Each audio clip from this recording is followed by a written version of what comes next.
chimpanzee that had 2 daughters. One of those daughters then became our grandmother.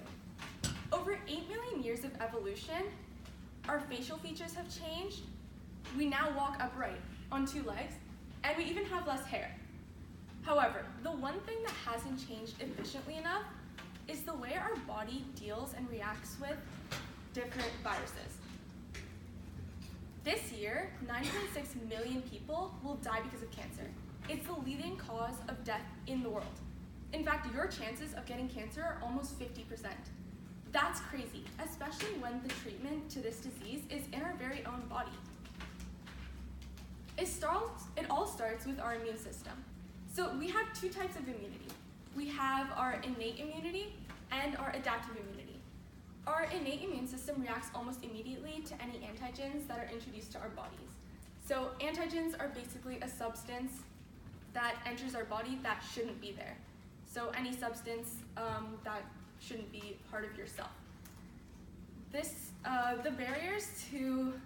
barriers for these kinds of antigens that are part of the innate immune system would include like your skin, which protects you from pollution, all of that kind of stuff, which would also be considered an antigen, and even more generalized blood cells and immune cells that are specifically designed to target any sort of antigen that they detect. This can take a couple hours, maybe up to a day, but it's relatively the quickest part of the immune system. The second part of the immune system that we have is the adaptive immunity, which takes about 2 or 3 days to react because there are 2 parts. The first part of the adaptive immune system would be for the immune system to recognize the antigen, and the second part would be for it to create a mass group of immune cells so that it can target the antigen. We can think of this like a castle. So when a castle is under attack, what's the first thing they do? They bring down their gate. So this could be considered our innate immunity because it's the most quick thing and it's very, very general. It protects from a lot of different kinds of harm. The second thing they would do is they would analyze the enemy and see what kind of weapons that they're carrying. So that would be, again, 2 steps. First, they'd analyze the enemy, and then they'd react based on what they've observed.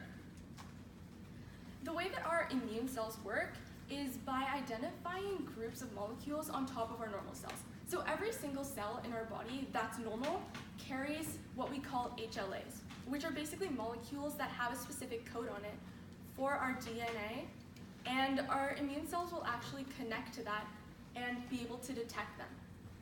The problem with cancerous cells is that because they're already a mutated version of a normal cell, once they mutate enough, they can actually completely lose their HLAs, which makes them unreadable to immune cells.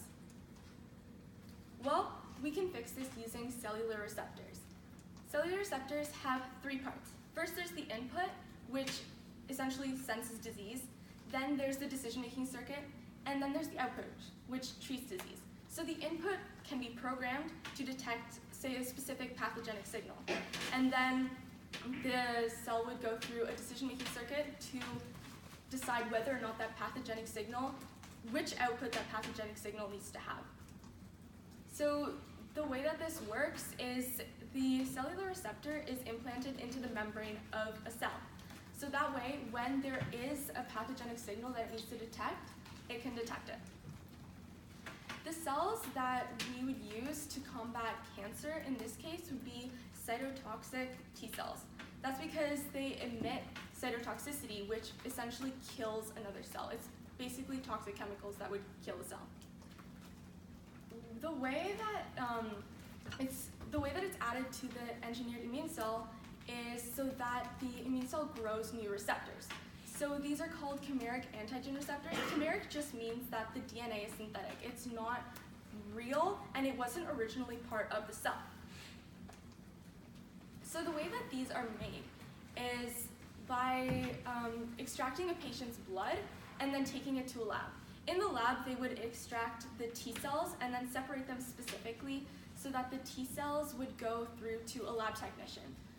Once the lab technician has those T cells, they would be able to create a code which would look something like this, using the 4 base letters or base chemicals of life, A, T, C, and G. The names are very long. But in essence, what they do is they make up literally every part of who we are. So lab technicians would use these 4 letters to code a new set of DNA that would be introduced into the T cell so that it would search for a specific target and then express a specific output. Once the DNA is introduced to the T cell through an inactive virus, the T cell would grow receptors because it would be now reading the DNA. So it would now read the DNA, process the DNA, and grow new receptors so that it would be able to target the cancer. Then it's left alone until there are millions of them. Once there are millions of T cells, they can be put back into the patient's body, and they can start to actually fight the cancer. Because they now have these new and improved receptors, they're now more able to identify the cancer. Even though the cancer cells may have lost their HLAs, they're now able to more easily identify the cancer using the pathogenic signals that it was programmed to detect. Finally, once it detects the cancer, it would destroy it. These can be left alone in the body for as long as desired. So when the lab technician is creating the code for the T cell, for the new T cell, the engineered immune T cell, what would happen is they'd be able to decide when the T cell would self-destruct. Usually it only self-destructs after a little while, especially after it eradicates the cancer, because if the cancer does come back, they don't want to go through the process of having to create new engineered T cells for that specific person. In clinical trials, it was found that this method was 92% effective, which I think is absolutely crazy, especially because it was treating cancers of the bone and blood, which are so far have been some of the hardest cancers to deal with. In essence, the way that this works is there are 4 basic steps. The first step is that the cell is cancerous. The second step is the immune system obviously can't detect it once it loses its HLAs, and so it just floats around doing nothing. Then we would take the T cells and edit them at a lab by first taking them out of the patient's blood, then inserting an inactive virus with the correct DNA that we want so that it registers a specific input and emits a specific output.